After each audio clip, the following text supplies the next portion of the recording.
Hi guys, 14 Prime here, back with another custom review, and today we're looking at the Transformers Generations Shadow Command Megatron. So here he is in his tank mode. Before we look at him, let's get a quick look at the paints. First off, we have some light gray surface primer, as well as the usual TS79 semi-gloss clear coat. Every video. At least the clear coat. Every video. Then we have some TS29 semi-gloss black. Then we have some X18 semi-gloss black. Some X7 red. It'll focus just a little. Thank you. Some X11 chrome silver. XF6 copper.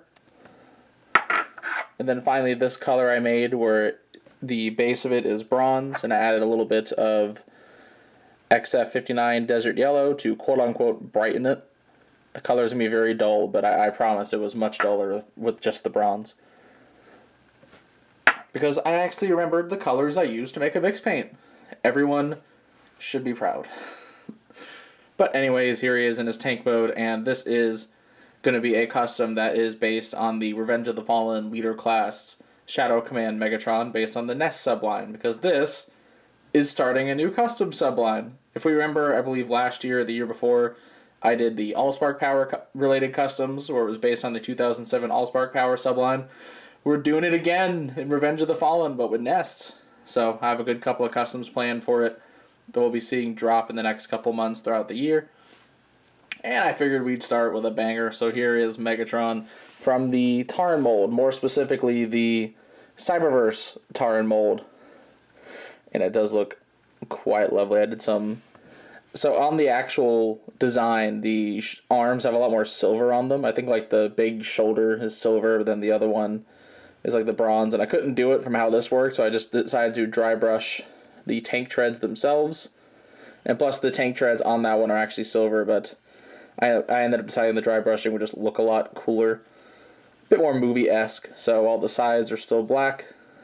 These can be silver, and it works. Still no paint chipping, that's all that matters. Got the front here, which will look more in robot mode. Nice big silver here on the back. It's very, very black from this. Like, if you look at it dead on the side, there's like nothing. On the top, it's an explosion of silver. And we have the gun here, which has a bit of that mixed paint right here on the tip of the barrel, because this is a bit more based on the gun that the actual toy comes with for the tank mode.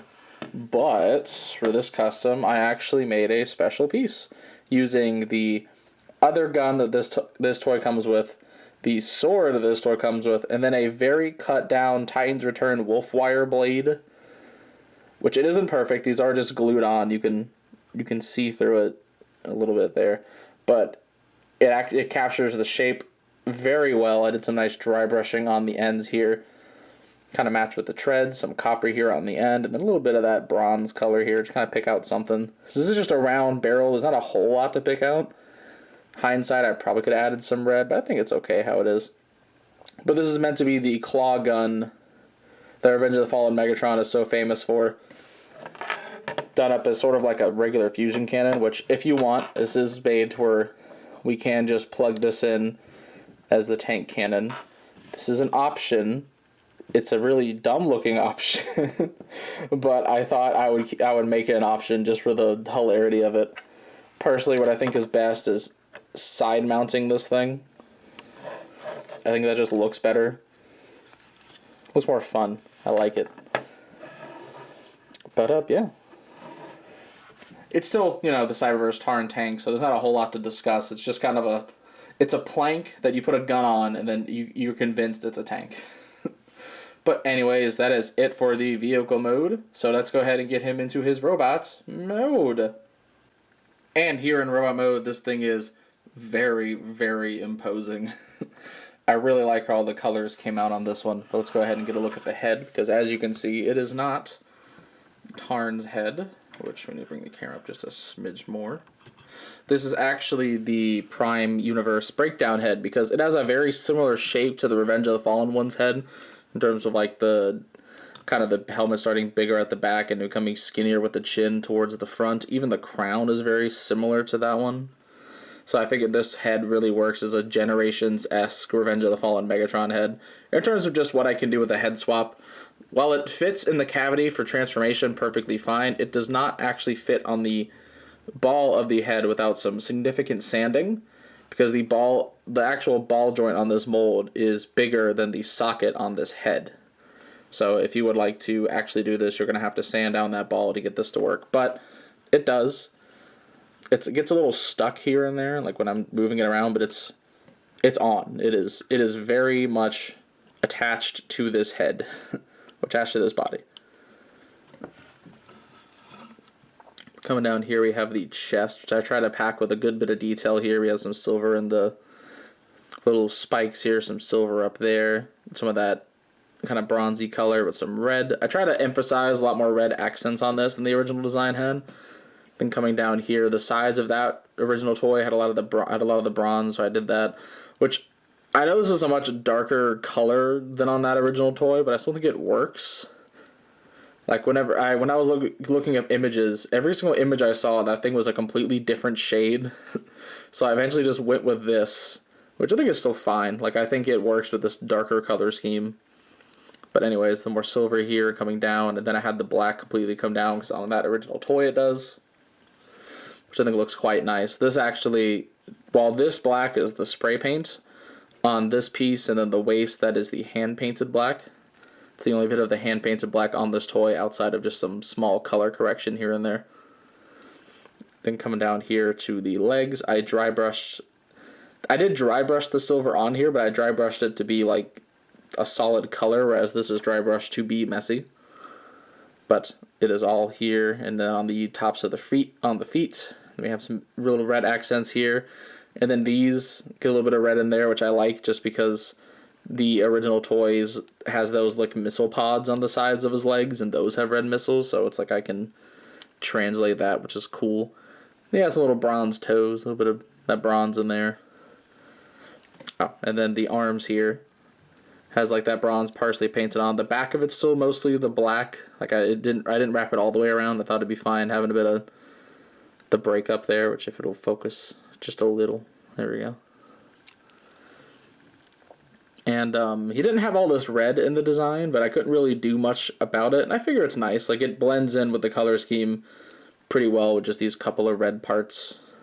And then even stuff like what I like is, since the toy was already molded in a dark blue, like the tabs still work. Like, you know, you don't really paint the tabs on a custom, but they still kind of blend in with the rest of the custom just because they're a dark blue, so they don't immediately stand out. Like if this was like orange or something, if I used bludgeon, this would have been orange, and it would have stood out like a sore thumb. Even stuff like the fact that he has back cannons is very similar to the original design. Even the claw hands are very, like, of course it's IDW, but it's also like movie-esque. But yeah, I know some people would probably say I should have used the Fallen, but he's expensive. So we went with Tarn. And I still think it turned out pretty darn good. And we can still bring in the weapons. We can bring in the claw weapon, which no, it can't replace the hand, unfortunately. I could not figure that out. Just then I have to create some, I have to like shave down the peg to like slot in there, but then it would have just been a whole thing. Or I've had to get a completely different gun to make this shorter, just to make that work. So we're just arm cannoning it. We're splitting the diff. But I think it still looks quite good with him. Like the silhouette of it is extremely satisfying. And then we can bring in the other gun. I like to just stick it on the other arm as well, since we're not fully staying with the Revenge of the Fallen cannon on this one anyway. So why not give him more guns? It is Megatron. I'm sure he would love to have more weapons. Like, come on now. He'd enjoy it.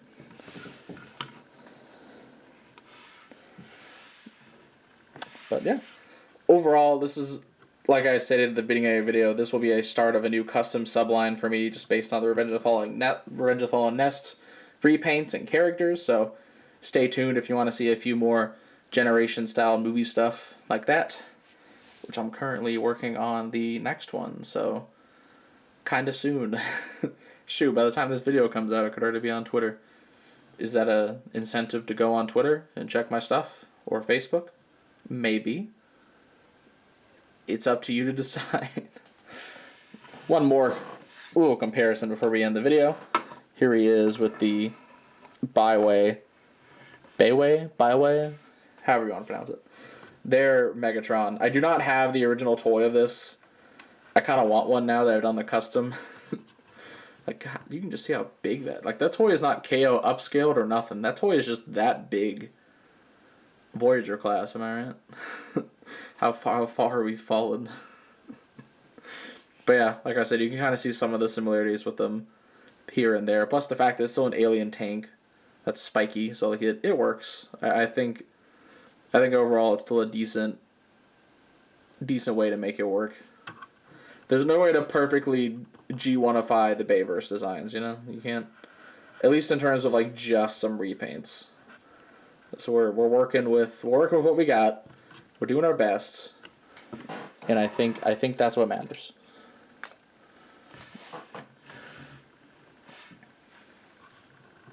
But yeah. Anyways, that is pretty much all I have to say. So, please remember to check out my channel for more video and custom reviews. And please don't forget to subscribe. You can also come check out my Facebook and Twitter pages. Links in the description below. And this is the 14th Prime, signing out.